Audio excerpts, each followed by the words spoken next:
Wake up. 8:30, sports. Go to the mat. I'm here till 11 when then I go to English. I have an English double until 12:35 when I have lunch in the dining hall.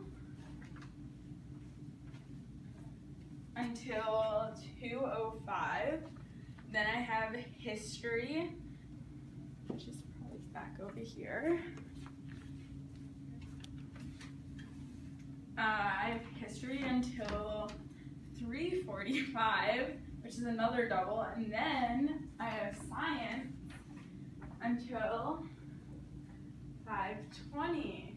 Then after school, I guess I would head back to my dorm, put down some books, and then probably go to the library and work, and then go to dinner, which is both over here, library and